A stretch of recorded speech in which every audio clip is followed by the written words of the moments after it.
We're going to read these patch notes together. Alright. So, factory rework. All textures and geometry of the plant building interior rooms, other structures and machinery be completely redesigned while maintaining the general dimensions and layout of the original location. Rooms, basements, and workshops have been refined while maintaining the large size objects in the original location. Okay, so that sounds like the coordinators and all that other stuff.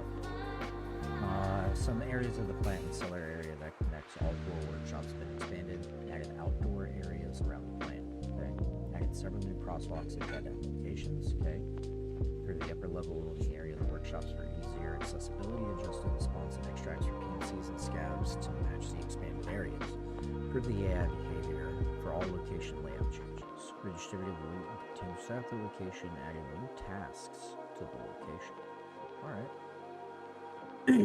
Added a new boss called Partisan. Not much is known about his background. People say that he is a combat veteran and has been obsessed with tripwires and booby trapping since those days. He is on good terms with the Aether. Their goals and moral compasses seem to be aligned, or perhaps it's their military past that binds them together. Partisan holds firm to his principles in Tarkov, going after people he believes to be harmless and hunting them down, whether they be PNCs or scavs. He has no ties to other local bosses and tries not to cross paths with them. His view on traders is similarly vague, with the exception of the Aether. Your standing with friends has no effect on Partisan's attitude toward you and cannot be increased or decreased by helping or killing him. Okay. So you can murder him and not have a problem with that. I'll grab back. I think I'll look at Dalvin. Cool. So it looks like you can just kill him if you see him in a raid. And it doesn't affect your standing with him as a boss on the new PNC karma scale. So that's cool. The boss appears in forest-type locations. He's more likely to appear in a raid with low karma PMCs. In this case, Partisan will hunt those players down. If there are scavs with low karma in the raid, they will also become his targets. However, any player has to be ready for the traps and expect a firefight when encountering this boss, regardless of their karma. So no matter what, even if you see him, he's still going to fight you. That's good. Partisan prefers a stealthy approach, taking advantage of the terrain, setting traps in advance, and only then engaging in open combat. The process of preparing and exploring a location takes up most of his time. While open confrontations are less frequent, when fighting against multiple opponents, he can lure one of the players to his booby traps, which he sets up beforehand. The boss acts alone. He installs tripwires, actively uses grenades, and can move quietly through the terrain and track his target for a long time across the whole location. Wow. So, hopefully he doesn't have silent footsteps like Third Eye. That would suck. Added a new parameter, hidden parameter, karma. Karma value changes depending on the player's actions. Generally, it can be increased by adhering to a more open playstyle and decreased for a dishonest playstyle.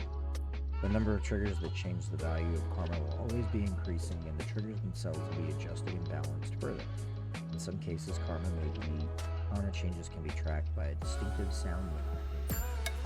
So, you'll get good karma, bad karma based on things that you do, and it will tell you all of the things that are associated with that through a sound. Interesting. I wonder how that works, because like obviously people that just sit there and extract camp, looking at these spank rats and other people that just enjoy that play style, hey, that's fine, play the game however you want to play, but as long as this doesn't hinder their experience in terms of they don't even get an opportunity to fight back on the boss because he's already in there beating your ass by the time you even get to see him. see that as kind of a problem. If that's the case. But if you get to have like a fair gunfight against the boss, even though we already know bosses in this game are already fucking wonky, I think this is fine. Moving on. New game event, Marathon. During the Marathon event, location transits will only be available in the corresponding game mode. Marathon is available only in PvP. Players will receive a unique achievement for completing the Marathon event. After the event is over, all location transits will become available in all raids. Added the ability to travel from one location to another. To move to another location, the player must enter the transit zone and select the appropriate option in the context menu. So that, if I'm not mistaken, they did a video showcasing where like you walked up to the trunk of the car. I think it was on Streets. And when you gave you options like go to your hideout or transit to next map or something like that. I think that's what that entails. Location transits are available after 7 minutes from the start of the raid. During the transit, player will be able to transfer some of the items found in the raid, which will be moved to stash for a certain price. After transferring the items, the transit timer will begin. When activating the transit and transferring items, the ability to exit the location will become unavailable, and the player will be forced to use the transit. Wait, what? After transferring the items, the transit timer will begin. When activating the transit and transferring items, the ability to exit the current location will become unavailable, and the player will be forced to use the transit. So are you like stuck in a square box and you can't leave? Are you like boundary restricted? Or does it mean that you can't exit the map through any other extraction except for the transit? I'm hoping that's what they mean. I think that's what they mean, but we'll see. When attempting to transit in a group, player can use the transit only if all living members of the group are in the transit zone. So if you're in duos, trios, quads, quintuplets, you're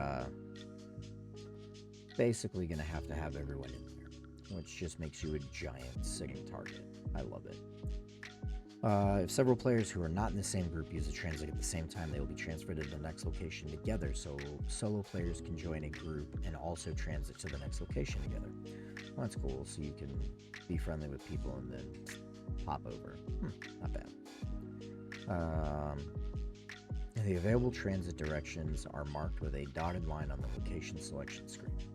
Added the Marathon achievement for visiting all locations in one raid.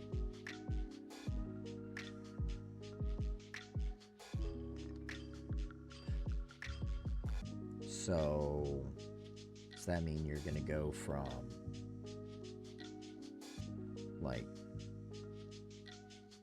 ground zero to factory to customs to shoreline to woods to lighthouse to streets kind of thing? Like, that's a lot. That's a lot. That's cool, but that's a lot. Added the tripwire installation feature. A single-use consumable item, the tripwire installation kit is required to install the tripwire.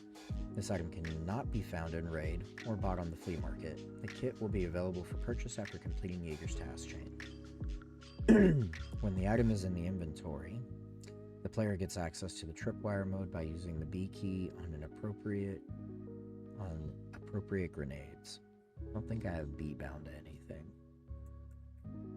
No, B is not bound to anything for me. The grenade must be in the hands to switch to tripwire mode. The tripwire has a minimum and maximum installation length. It can be placed on any flat or slightly inclined surface. Tripwires can be activated in a number of ways. By shooting the tripwire from a short distance.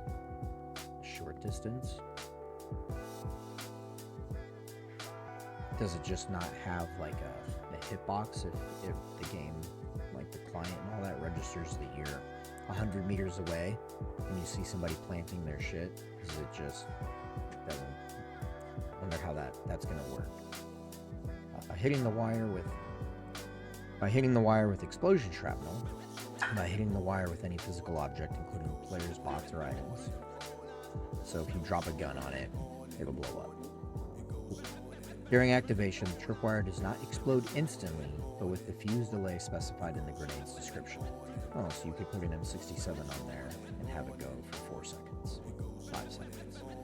Tripwires can be disarmed. To do so, approach the booby trap grenade and disarm it through the context menu. Disarming takes a certain amount of time. Having a multi-tool in your inventory significantly reduces the disarming time. After disarming, you can pick up the grenade and use it in the tripwire. And pick up the grenade used in the tripwire. English. Words are hard. Tripwires disarm on their own after a certain amount of time. Is this only for us as PMCs, or is this also for the boss? Because it said back up here that less frequent, he acts alone, install tripwires, use grenades, can move quietly through the terrain and track his target for a long time across the whole location. So, can he go? He knows that you spawned at, we'll just take woods. So you spawned at by the USEC med camp area, not USEC camp, the med camp, over by the UN roadblock and RUAF and all that. And you so obviously have to use outskirts.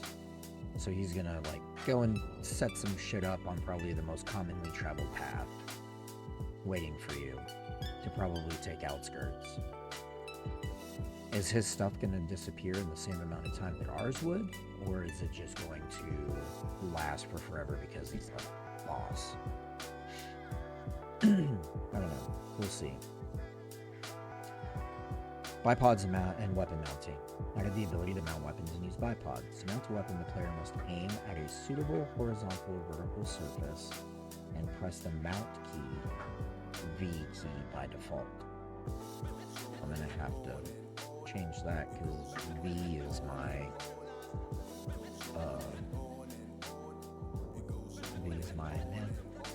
mantle key. Interesting. Oh no, Z's my mantle key. V is my melee. I'm gonna have to change all of that now. I'm gonna have to make like fucking L now. Anyway, the recoil and stamina consumption is reduced when firing in a mounted position. When firing a mounted weapon. To mount the weapon on a bipod, press the toggle bipod key, Control plus V combination by default, and then point at a suitable horizontal surface and press the mount weapon key. The recoil, stamina consumption, and weapon sway is greatly reduced when firing a bipod-mounted weapon. The mounting the weapon while prone is only available if the bipods are installed and deployed on the weapon.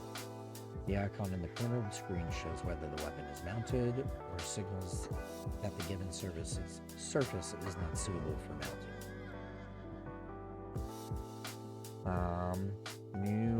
New hideout zone, gear rack. The gear rack zone is added to the extended part of the hideout and has 3 upgrade levels.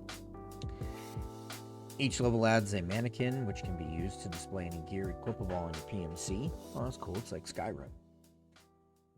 You can equip gear from the mannequin or exchange the gear already equipped by your PMC for the mannequin's gear. Pouch items and special slot items do not apply to equipping and exchanging. Mannequin gear is displayed in the list of kits window. You can equip a kit from a mannequin there. New hideout zone, cultist circle. I like this. This is really cool, by the way. Just being able to like go and set up a bunch of kits that you want to run with, and then say you die in a raid and you're waiting on your friend or whatever. He gets out of raid. Instead of like waiting on you, it just makes it that much faster. It's cool. The new cultist circle is located outside the main hideout. Outside the main hideout. So does that mean outside the door, or are they like adding a new area, like where the gym is, behind the gym or something? Because outside the door there, in the security area, you have the dead scab that you can see on your little computer monitor. Alright. You can sacrifice up to 5 items to the cultist circle. The value of each sacrificed item is added up. This total determines the value of items received as a gift from the cultist. The cultist cannot deliver items while you are in the hideout, so you have to be in raid for them to come and drop stuff off. If the value of a single sacrifice is above a certain threshold, there is a 25% chance to receive items needed for active tasks in unfinished hideout zones. The value of sacrificed items is further increased by the bonuses from Sacred Amulet Hideout Management skill. Players who have purchased the Unheard Edition will have the Cultic Circle built instantly. Yeah, true believers. That's cool. Like, I guess if I give you a... I don't even know, like, what a threshold item would be, a LED-X. You know, I give you a LED-X and I get 2 GPUs for a task or something. Like, that would be cool. Or maybe they can get me the stupid EPS thing out of labs to upgrade Bitcoin to level 3. Alright. AI enemy reaction system. Added variation in AI behavior when spotting another AI or player in PvE mode. Behavior model is chosen depending on the lore relationship between the factions. Possible reactions. Instant aggression and attack, which is basically what it is right now, no matter what, anyway. Unless they were PMCs to the scavs, like the AI enemy PMCs would like go and hang out with fucking Gluhar and hang out with just a bunch of scavs in Sawmill, and it was a shit show. Friendly unless shown aggression. Okay, that's interesting. Total friendliness. Warning and attacking if not obeyed. Neutral unless shown aggression. I feel like this and this are kind of the same thing. Like, total friendliness, are they going to share their loot items with me? I need amplification on what this means. Warning and attacking if not obeyed. Like, okay, I guess that, you know, it's cool. They have some of the lines in there. Get the fuck back. Stay away from me. Stay where you are. Drop your weapons and we won't shoot. You know, that'd be cool. Lay down your weapons and you won't be harmed. The choice of whether to be aggressive depends on the mood of the bot and the faction of the target. For example, if an AI bear encounters an AI USEC, they are more likely to engage them, but not necessarily 100%, than they would be if they encountered another AI bear. The decision to be aggressive or peaceful is made for both player scavs and player PMCs. Okay. The chance of meeting a more aggressive AI PMC varies depending on the location. For example, in Ground Zero under level 20, the bots are more friendly. And in the lab, they are the most aggressive. Okay. Faction interactions will be implemented and balanced further in both PvE and PvP modes. So, this is what they are, what they were all of the time, no matter what. Before they did this way, they were just always super aggressive. So, I think it's cool that they're playing with AI interaction and behavior in PvE mode, and then figuring out how that works and then rolling it out into PvP. That's pretty cool. Even though this will mostly just be for like maybe like raiders and stuff, I could see them having, like, you know, when the train shows up on like reserve and all the raiders come out. You know, maybe they're friendly unless shown aggression if it's like a mixed group of USEC and bear, which you have sometimes. Or if it's all bears, they're just instantly aggressive and attack the shit out of you if you're a USEC. And vice versa if it's USEC to bear.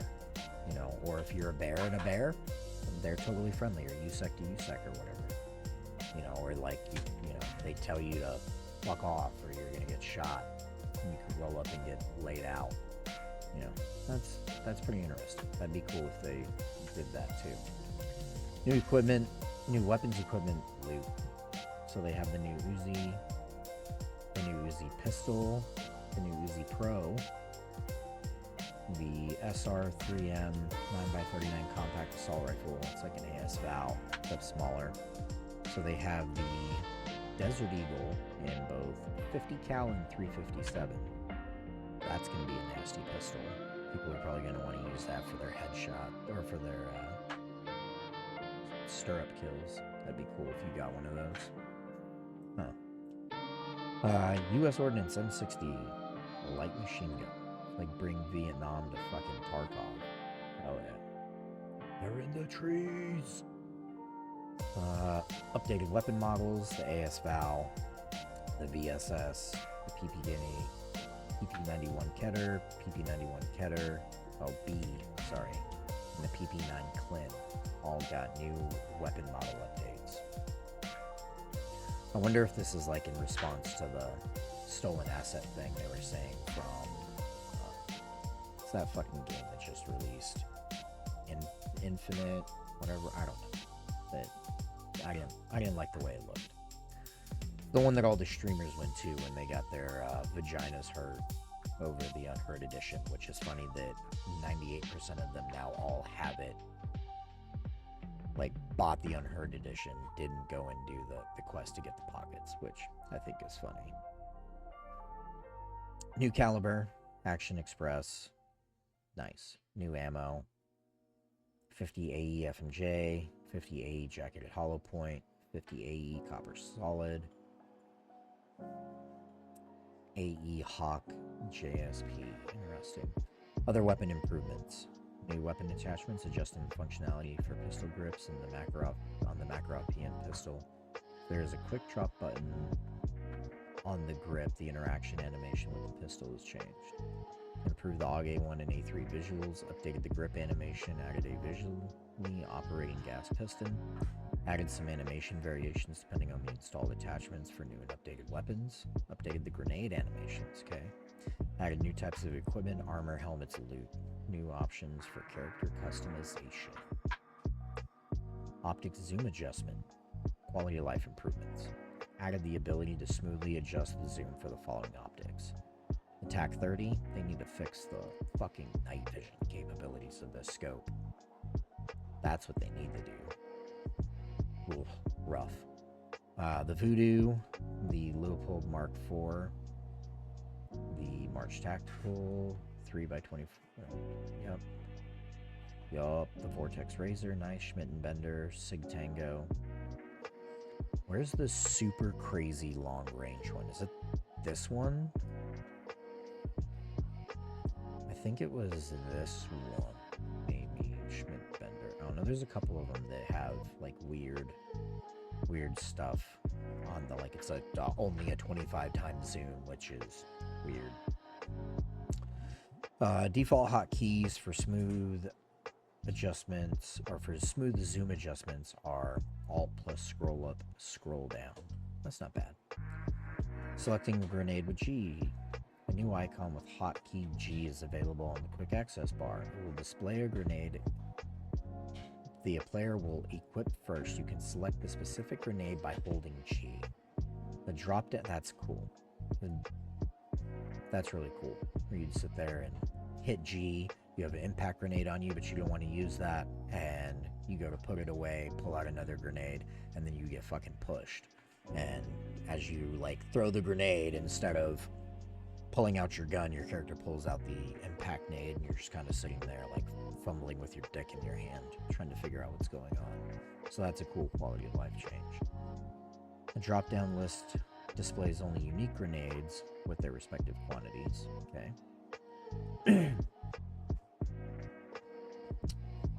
Only unique grenades. What's a unique grenade? I'm assuming, like, actual, like, explosive grenades, and as it composed to a flashbang grenade? Whatever. Flashlight and tactical device operation mode. Added the ability to activate tactical devices and flashlights by pressing or holding a hotkey. Added the ability to activate tactical devices and flashlights by pressing or holding a hotkey. I already have that with... I have it bound to my mouse button right here, the side one. Okay, the drop-down list displays on... manual value entry and game settings. Added the ability to manually enter values in the game settings, for example, when adjusting mouse sensitivity. That's cool. So now you can actually adjust your FOV if you want, like 53, you're not going 55, 51, 57, 54. That's cool. Updated the sorting order of hotkeys in the control settings. Action, melee weapon has been reassigned to you.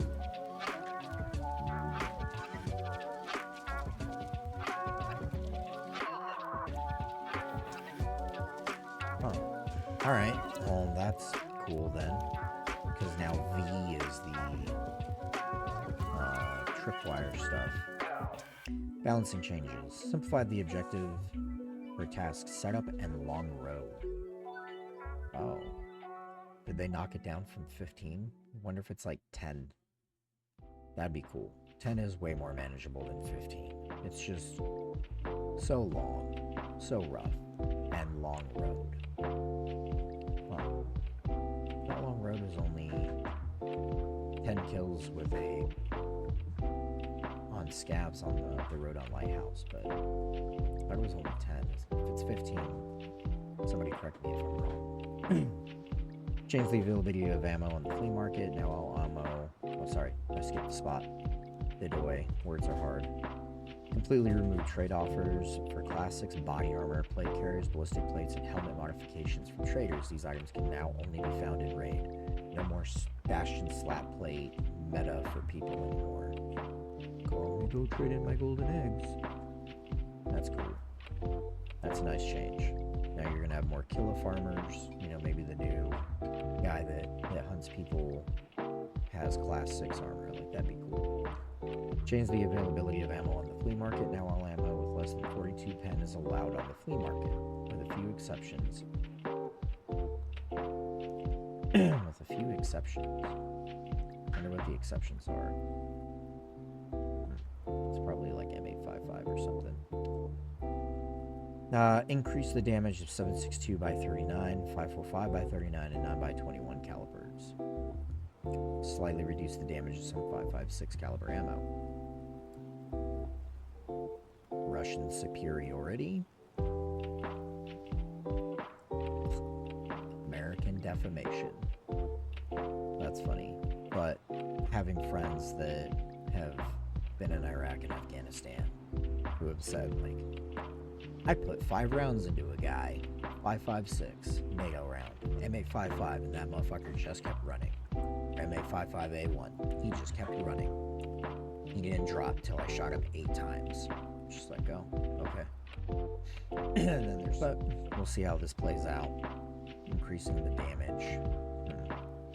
I think it's good for this, because 5.45 in this game, trash. You'll shoot a scav with, you know, flesh damage ammo that does 50 flesh damage. You shoot him in the head at 20 meters away, and he's just got a nice little red circle mark on his face, and then he turns and one-shots you in the face with buckshot.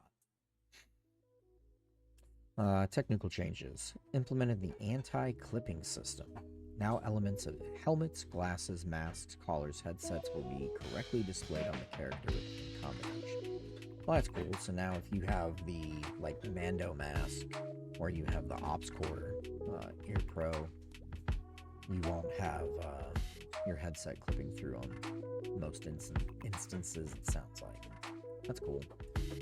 Rework the animation playback system to increase the accuracy of first and third person synchronization where possible. Rework the animation playback system to increase the accuracy of first and third person synchronization. This game doesn't have third person. Do they mean, like, when you see somebody do something, the animation looks better? Wow, that's weird. Optimize left shoulder animations for more smoothness. Added special door interaction animations. The number of interactive object animations will increase further in future updates. That's cool. So does this mean, like, you can do the breach and clear now? Huh. That'd be cool. Go away. Redesign the weather condition, graphics. Redesign the weather condition display system on the player's client. Fix the bugs that led to unpredictable weather conditions in the raid in certain cases. Improve the cloud visuals. Clouds react to weather changes more realistically. Okay. Updated FSR technology to 3.0. Remove support for FSR version 1.x. Switch the in-game season to summer. Nice. Probably because we're literally on the tail end of summer. Cool. So I bet you it's going to flow with the actual seasons in real world. Improve the environment sound system. Develop a component that tracks the position and rotation of the listener and moves the source along with a predetermined curve, changing not only the position of the source but also its exposure angle. By changing the exposure angle of the sound, it becomes more natural. Implement a large number of different sound sources to enhance immersion. For example, the flow of water through the pipes on factory, the rats running in the vents, and any small details that are randomly played at specific points. Bless you. You're welcome.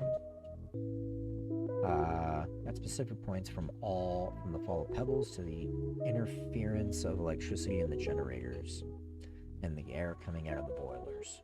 Interesting. Sound system performance optimization, occlusion calculation, algorithm adjustments. Jesus, that's a mouthful. Transfer the whole algorithm to multi-threaded calculations. Finalize the search and calculation of the angle between the source and the listener. Improved the use of depth to determine its effect on the sound. Improved the curves tuning, which is responsible for volume decay and sound propagation in complex geometry locations. With these adjustments, the overall sound is smoother with a better grasp of the sound source's location. Active headset adjustments. Improve the separation of weapon sounds and other sounds into different compressor channels. Added the splitting of sound subgroups and increased the number of customizable parameters for more control. Adjusted the frequency response, noise reduction level, and compressor values as well as their technical specifications to match the specs of the real headsets. Okay. Recorded the real active headsets that are used in the game, the sound of shooting and environment sounds in them.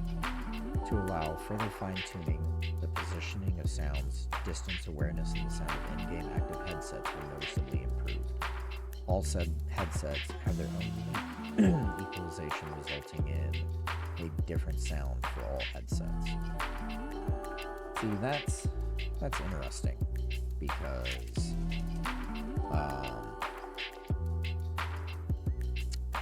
in my personal experience, having worn actual headsets before, I've never had it where the headsets, for example, amplify, footsteps or voices or anything like that. I don't know if anybody's going to be able to see that.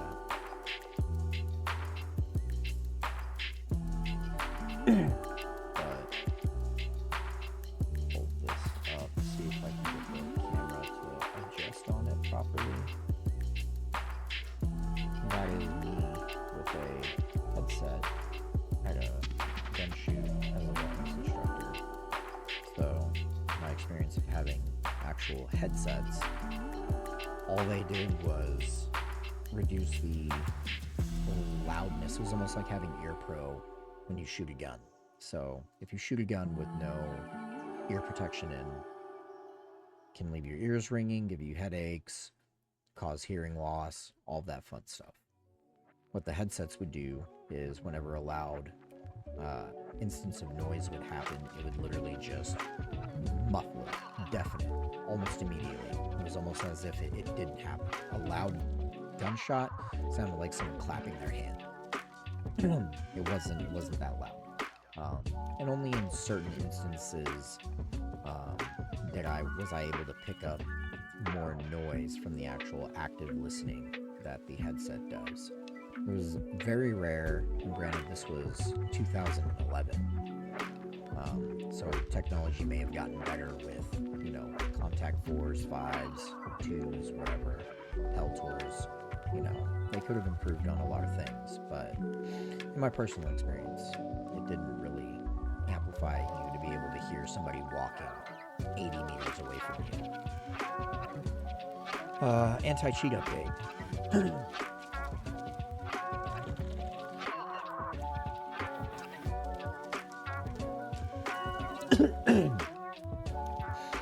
Anti-cheat update. Implemented protection against a series of exploits relating to monitoring loot on players' location using forbidden software.